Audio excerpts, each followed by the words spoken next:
তা বলতে পারছি না, জিতি মমতা যদি উঠতে পারতো তোমার আর চিৎফাং চিৎফাং বলতে কি মেরে দিত? হ্যাঁ অবশ্যই অবশ্যই, মানে জানো না জানো অবশ্যই ও চিৎফাং করে দিত।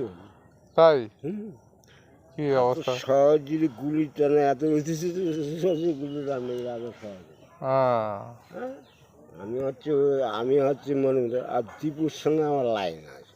দিবুর লাইন সাথে কীভাবে আছে সেটা আমি ওর হ্যাঁ। মাল ব্যবসা করছে, মাল মুদি আমি সকালবেলা যাবো। ও এখন ব্যবসা করছে না বন্ধ করে দিয়েছে? এই দেখ কোথায় যাবি রে? এই দীপু সেই নারায়ণ চিনিস, বিজয় নারায়ণ, হুম সুবোধ চিনিস, হুম গোষ্ঠ চিনিস, হুম খিচিড়ি মন্দির চিনিস, হুম চিনিস তার মেয়ে ও তা আমি বলছি নারায়ণ যে আছে হ্যাঁ হ্যাঁ চিনি আমি বলছি তোমার এটা দীপু এখন মদ বিক্রি করছে না বন্ধ করে দিয়েছে? বলো। মদ বিক্রি করে না তো ঘরে আছে দীপু? ঘরে আছে না? মানে এই ষষ্ঠীর ছেলে ছিল আমার ঘরের ধরে মুকুন্দপুরে? তা তুমি মুকুন্দপুরকে জায়গা কি বিক্রি করে দিয়েছো না আছে? না, সে তো মানে আমার ছেলে বাবা সে তৃণমূলের নেতা ছিল না, হ্যাঁ কমরেড ছিল একটা এই পঞ্চায়েত মেম্বার। হ্যাঁ আমার সবার ছেলে যেরকম সঞ্জয় হ্যাঁ ও সেরকম ছিল, আচ্ছা কিন্তু এখন তো ঘর ছাড়া।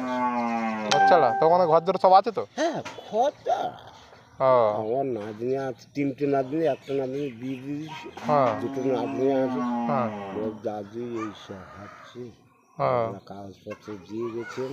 হুম ও আবার যদি মনে আসে এগুলো কাগজপত্র দেখাবে ফেরাবো। ও আর ওই তৃণমূলে মানে বিজেপির লোক আমার বাড়িতে 1 মাস ছিল। 1 মাস ছিল? হ্যাঁ, কারণ তৃণমূল টাল দিয়েছে, ও খাওয়াইছে।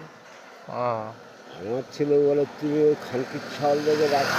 আমি বলি আমি জানি বাবা, বলছি ঘনশ্যাম দাস, হুম ওর মামা তুমি রেখে দাও না, রান্না বান্না করে দিবে, আমার রান্না বান্না করতে হবে না, হুম তুমি যা। তো বাইক নিয়ে এসছিল, 1 মাস পরে তাকে ওই মানে সোনারপুরে ইসের কাছে যেতে হয়, থানায় যেতে হয়, সে অফিসারকে যেতে হ্যাঁ বুঝেছো? হ্যাঁ, মানে ওখানকার যে সোনারপুরে হুম, অফিসার, হুম সে অফিসারকে গেছে। 1 মাস পরে তাকে তেল নিয়ে যে বাইক নিয়ে এসছিল, হুম তেল ফেল নিয়ে যে আর গেছে। ও এবার ছেলে সেখানে হাসি, ও ওই পুলিশ অফিসার গেছে তো, হুম। যাওয়ার পরেতে আবার সেই বাড়িতে একটা মেয়ে ছিল, মানে মেয়ে ছিল না বেড়াতে, হুম প্রচুর পয়সা ইনকাম করে, তাহলে আলু ব্যবসা আছে, হুম। চার দোকান আছে, হুম বুঝেছ?